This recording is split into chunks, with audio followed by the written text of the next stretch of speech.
While the incessant left tries to convince everyone that conservatives are doing all of the comparing of the former First Lady and the current, it's Michelle Obama who actually does this the most to glorify herself. It's apparently a pretty nasty reality for her when others don't see her the way she does. Both Michelle and Barack Obama have had a tremendous struggle relinquishing control to the Trumps since they replaced them in the White House. The obsessed pair has trolled Donald and Melania around the globe, showing up in their shadow and trying to reclaim the power position they lost 6 months ago. Michelle's motives of nipping at Melania's heels are slightly different than her husband's.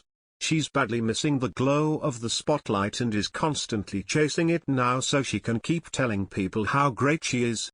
However, this time, her attention-seeking tactic was to go off about Americans who hate her, despite the honor she was given as First Lady. Michelle showed up hours ahead of President Trump's big announcement about banning transgenders in the military yesterday, with an unrelated but backhanded message about why she's better than Melania, specifically for what she's had to endure that Melania never will. Michelle made her motives known that she had no intentions of slipping out of sight. Right after Donald Trump's inauguration, she promised on multiple occasions since then that she's still going to be there for us and for America.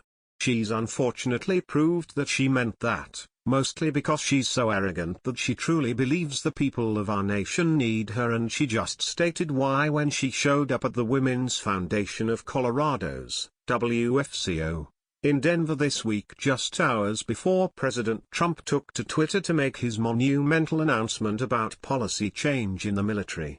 Vanity Fair had a different reaction to what Michelle had to say that day, praising her for her bravery in what she's been through, glorifying her as an American hero, as she has promised several times in the months since the inauguration. Michelle Obama is still here for us, America, and with a knack for showing back up just when we need her most. Hours before Donald Trump announced via Twitter that the military would be rolling back efforts toward inclusivity that even the GOP Congress supported, Obama appeared at the Women's Foundation of Colorado's WFCO, and managed to use her own experiences with racism as a way to prove that America is still a good place. Really? Per the Denver Post, WFCO president and CEO, Lauren Castile asked Obama which shards cut the deepest when she broke through the ceiling to become the first black First Lady. Obama had an answer straight away. "The shards that cut me the deepest were the ones that intended to cut," she said. Knowing that after 8 years of working really hard for this country, there are still people who won't see me for what I am because of my skin color. With the floor and liberals' attention fawning over her every word and giving credence to her complaints, Michelle droned on about what she had to endure as the First Lady.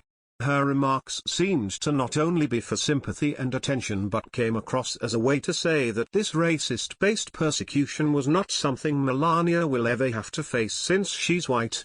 This is wrong since Melania has had more than her fair share of attacks as an immigrant woman and former model, both reason liberals make fun of her for. Women, we endure cuts in so many ways that we don't even notice we're cut, Michelle continued in her speech. We are living with small tiny cuts, and we are bleeding every single day. And we're still getting up.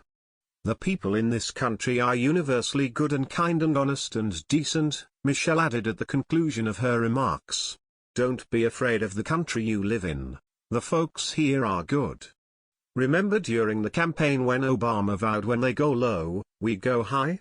She's still doing it, and remaining optimistic despite the massive task in front of her. And all of us, Vanity Fair reported. Michelle made the assumption in her speech that people are afraid of the country we live in today under Trump, by acting as the self-imposed voice of reason for them to not be, since there are role models like her they can look up to.